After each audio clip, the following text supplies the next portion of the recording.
চলুন আজকে আপনাদেরকে দেখাই রেটিনল কিভাবে ইউজ করতে হয়।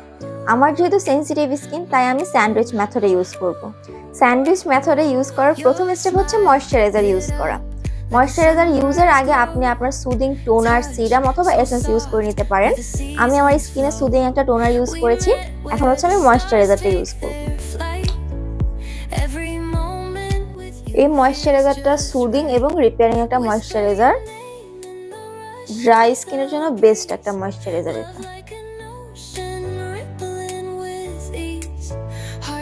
আমার ময়েশ্চারাইজার দেওয়া শেষ, এখন আমি রেটিনল সিরামটা দিব।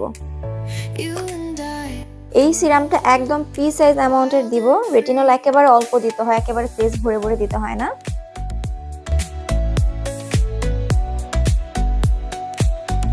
এখন আমি আবার ময়েশ্চারাইজারটা ইউজ করব, আর এটাই হচ্ছে স্যান্ডউইচ মেথড।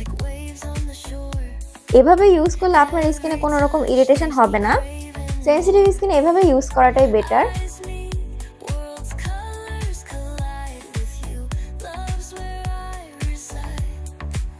যারা রেটিনল ইউজ করতে ভয় পান, সেনসিটিভ স্কিন, তারা এভাবে ট্রাই করে দেখতে পারেন। স্কিনে ইরিটেশন হওয়ার চান্স খুবই কম থাকে।